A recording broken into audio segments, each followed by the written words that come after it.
சிவபக்தர்கள் அனைவருக்கும் வணக்கம். இன்னைக்கு நம்ம பார்க்கக்கூடிய தலைப்பு திருப்பாவை பாடல்களின் பொருள். பாடல் 7 பொருள். அறிவில்லாதவளே ஆனை சாத்தன் என்று அழைக்கப்படும் வலியன் குருவிகள் கீச்சிடும் குரலும் அவை தங்கள் துணையுடன் பேசும் ஒளியும் உனக்கு கேட்கவில்லையா? வாசனைமிக்க கூந்தலை உடைய ஆயர்குல பெண்கள் மத்து கொண்டு தயிர் கடையும் ஓசையும், அப்போது அவர்களது கழுத்தில் அணிந்துள்ள அச்சு தாலியும் ஆமை தாலியும் இணைந்து ஒலி எழுப்புவது இன்னுமா கேட்கவில்லை?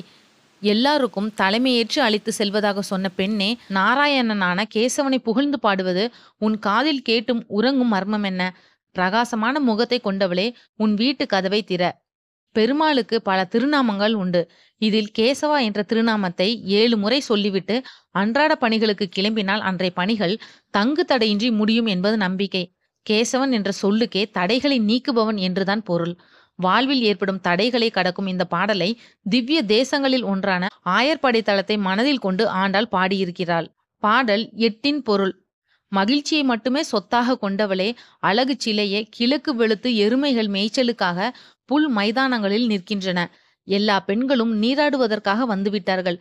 அவர்கள் உடனேயே குளிக்கப் போக வேண்டும் என அவசரப்படுத்துகிறார்கள். ஆனாலும் உனக்காக தடுத்து நிறுத்திவிட்டு உன்னை கூவி கூவி அழைக்கிறோம்.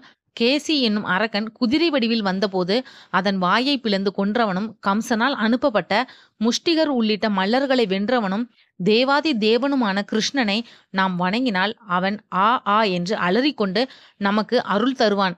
பெண்ணே, உடனேயே கிளம்பு.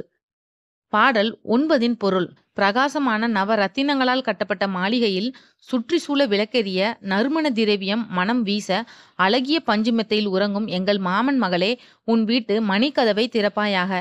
எங்கள் அன்பு மாமியே, அவளை நீ எழுப்பு. உன் மகளை எத்தனை நேரமாக நாங்கள் கூவி அழைக்கிறோம்.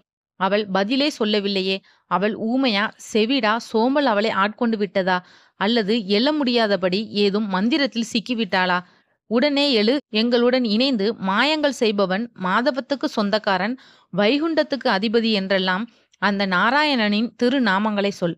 உலக மக்கள் மாட மாளிகை பஞ்சு மெத்தை என சொகுசு வாழ்க்கையில் சிக்கி சோம்பலில் கட்டுண்டு கிடக்கின்றனர். இதிலிருந்து அவர்களை மீட்டு பகவானின் இருப்பிடமான வைகுண்டமே நிலையானது என்பதை அறிவுறுத்த வேண்டும். அந்த வைகுண்டத்தை அடைய பகவானின் திருநாமங்களையே சொல்ல வேண்டும்.